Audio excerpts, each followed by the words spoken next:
So in this video, I'm going to talk to you about three massive, big police recruitment F-ups, ones that aren't the fault of the individuals who are in the police recruitment process, absolutely the fault of the forces involved, and the third one you are not going to believe. My name is Brendan from Blue Light, and over the past 31 years, I've been coaching and supporting people for the police recruitment process, promotion boards, specialist interviews. Thousands and thousands of people have been successful as a result of my support. I've got an amazing team of coaches around me now, running what we call the academy for the recruitment process, for the promotion process. We've got an amazing success rate, but there's some things out of our control. And one of those things that's out of our control is the dumb stuff that some forces are doing. I'm going to talk to you about those forces. Actually, I'm tempted to actually name and shame them. Seriously, because what they've done to individuals who are hoping to join the police is quite frankly unforgivable. We're going to start with number one. And this is not a new thing, but I've seen this happening. It's all down to poor administration, poor checking, people probably in the wrong jobs in recruitment. I don't know. I have no idea what's causing this effort, but when you apply to join the police, on the website, it'll tell you we require certain qualifications. Now, you could say if you've not read that bit and you've not followed it, then it's your fault if you don't have the prerequisite qualifications. But it gets more complicated with things like overseas qualifications, qualifications from Scotland. And we've seen this happen over the past few weeks, not just qualifications for England and Wales, for people applying to England and Wales, but qualifications from Scotland, qualifications from overseas. And the individuals concerned when they've applied have put down their qualifications. They've listed them where it says, please list your qualifications. They've put them all down. And they've gone all the way through the recruitment process. They've done their national SIFT, they've done the online assessment centre, they've done their final interview, they've done their vetting, they've done their medical, they've done their fitness. Only at the very end to be told, we're not sure if this qualification actually meets the requirements. So for overseas Scottish qualifications, we've had that. And for people who are actually got qualifications in England and Wales, they've just been told that you don't have the prerequisite qualifications. And they've gone, hang on a minute, didn't I tell you what they were over a year ago? I spent a year of my life trying to be a police officer, and you've got right to the very, very end only to tell me I've not got the right qualifications. Now, like I said, it could be argued that it's your responsibility to actually check you've got the prerequisite qualifications, but there's a huge amount of confusion out there, massive amounts of confusion, because every force seems to have its own made-up rules as to what they require. I have seen everything from 64 UCAS points to 120 UCAS points. That's at A-level or A-level equivalent. I've also seen we only require 2 A-levels. I've also seen we require 2 GCSEs, 2 A-levels, and or equivalent professional experience that demonstrates that you can cope with the demands of policing, write a 500-word essay instead of having 2 A-levels.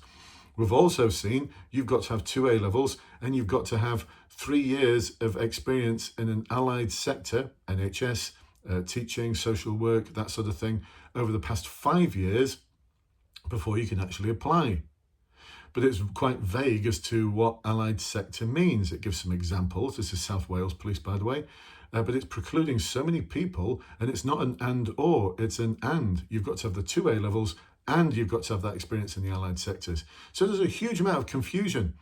And although the force is saying, we were really clear on our website about what was required, people are really confused. And you can understand why they're confused, because every force makes up its own rules as to what they want as they go along. We've also seen forces change the goalpost. Metropolitan Police have done this, where they've said, we require you to have X type of qualification and no more than that. And someone's got all the way to the end of the process after a year, only to find that they've changed the goalposts. And the website, what was on the website originally, has changed. So what can we do about this? One, we've got to make sure that we really understand what this force is looking for. If we've got qualifications outside of England and Wales, check that they meet the threshold that they're looking for, get it confirmed in writing from someone from the force, and take a screenshot of whatever is on their website, because the Met Police isn't the only force that's changed the goalposts. Other forces have done this as well. And if you've not got a record, so you can go back and appeal and say, but 1 year ago when I applied, you said this, they're just going to go, well, I'm sorry, but look, this is what we require now. So we've got to make sure we're on our toes. And if you're thinking, surely any police force can't be that inept. I've been doing this for a long time. Police forces can absolutely be that inept, as demonstrated by number 2 F-up. This is an individual who has got tattoos, quite heavily tattooed. He's got tattoos on his hand, on one of his hands, quite heavily tattooed. The force concerned has said that tattoos that are discriminatory or offensive aren't allowed. It doesn't say anything about whether tattoos on hands are allowed or not. And so this individual has applied in good faith to join this force, has sent them photographs of the tattoos, has gone all the way through the process, has gone through the online assessments, the final interview, the vetting, the medical, the fitness, checked the qualifications, everything. They've even had an offer. They've been offered employment. They've been told, your start date is on this date. They've handed in their notice. Only then to be informed, we've reviewed your tattoos and we've made a decision that they're not acceptable. I mean, seriously. I mean, how messed up is that?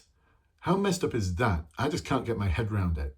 Now, I have actually seen the tattoos on the hand that they've been failed for, and I can get why some forces may have this as something that they're going to say no to, but they should have said no right at the very beginning. And their website should be really clear. If you have tattoos on your hand, neck or face, you are unlikely to be accepted, but please do check in with us, or you're just not going to get accepted, which is a policy of some forces. Some forces have a policy that if you've got tattoos from the elbow downwards, you're not going to get in, full stop. If you've got a tattoo on your neck, behind your ear or something like that, you're not going to get in, full stop. We know of people who've spent thousands of pounds on laser surgery to have tattoos removed, only to be told at a later date, oh, you needn't have done that because it's now acceptable.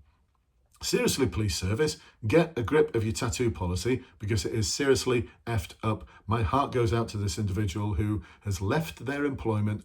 They've moved geographically because they had an offer of employment as a police officer. They had a start date and everything, only to be told, actually, we've had a bit of a rethink and we don't like your tattoo. Not good enough. Not good enough. Let me know in the comments. So far, is this effed up? I mean, I can't use the F word because YouTube doesn't like it, but seriously, is this effed up? Seriously, it is. You're not going to believe this one. Number 3. This one, I have never seen anything like it. Seriously. Never in my decades of doing this have I ever seen anything like this. This is a sorry state of affairs at Lincolnshire Police, and Lincolnshire Police for a while have been saying, we're short of money, the government haven't funded us appropriately, we're going to have to make cuts. Now, there's a lot of forces doing this. Essex Police are saying we're going to have to cut back on all PCSOs. There's going to be no more PCSOs in Essex. We're having to make all sorts of cuts. Gwent Police saying the same about their PCSOs. Forces slimming down the recruitment process. They're not stopping it, they're just slimming it down. What they're saying is fewer intakes and they're going to have less people in them. So you can still apply to join the police. It's just that it's going to get more competitive. Some forces are actually writing to people in the recruitment pipeline to say, I know you are working towards a March intake, but it's not going ahead yet. Now, these are individuals who haven't been told they've got a start date. They've not been told they've got a firm offer of employment. These are people who are just in the recruitment process. And the forces are saying, look, this is the reality. We're going to have some recruitment intakes over the next year or two, but the one in March, and if you're watching this on a recording, it's January 25 at this moment in time, so the one in 2 months' time, we're not going ahead with it after all. And I think that's perfectly reasonable. I've seen that during austerity, but what I haven't seen is this from Lincolnshire Police, where individuals were emailed to say, well done, you've been successful, your start date is in March on this specific date. We want you now to hand in your notice with your employer. Please do this as soon as possible. Here's all the documentation. Here's everything you need. It's like your welcome pack. This is like, welcome to the force. You've got through everything. And now you've been successful. Only for 2 weeks later, for them all who have handed in their notice, they've told their employers, I'm joining the police now, goodbye. Some of them have been let go. because a lot of employers are like, I don't want you hanging around for 4 weeks. I'd much rather just pay for 4 weeks and goodbye and best of luck and best wishes and all the rest of it. They've been told now that that intake's not going ahead. It's been cancelled. And there is no sight at this moment in time of another intake taking place. I've been in touch with the Police and Crime Commissioner for Lincolnshire Police. His name's Mark. He's a good guy. He's fighting hard for his force to try and get money that he says is owed from the government. If the government had paid that money that they were owed, then that intake would be able to go ahead. But look, this is really bad financial planning, because they knew the state of the budget before Christmas. They actually suspected what the budget was going to look like prior to that. They knew they were going to be in financial difficulty. Why did they put an offer out just 2 weeks ago to tell people, leave your employer, hand in your notice, your start date's in about 6 weeks' time, awesome, great news, fantastic, here's all the documentation you need, only to do a U-turn on that 2 weeks later and go, actually, do you know, it's not going ahead, hard luck. Oh, you're unemployed. Oh, we're sorry about that, but we always respect our workforce, blah, blah, blah, blah, blah, warm words. Yeah, still unemployed. Still unemployed. I mean, how effed up is that? So how are we going to mitigate for this? No matter what force you're applying for, I think we're at a point now where you've just got to say to them, when they give you this offer of employment, I'm not going to hand in my notice yet. I'm going to hand it in at the last minute. I am not going to hand it in, as you say, as soon as possible because of what happened in Lincolnshire Police. And can you give me a cast iron guarantee that this start date is going ahead, bar anything like a tsunami that trashes half of the country or something other, some act of God, putting all of those things aside, can you actually guarantee that this is going to go ahead? Because I don't want this to happen to anyone else. There's good people who I've spoken to who, their dream was to be a crown servant for His Majesty. I wonder what His Majesty would think of this.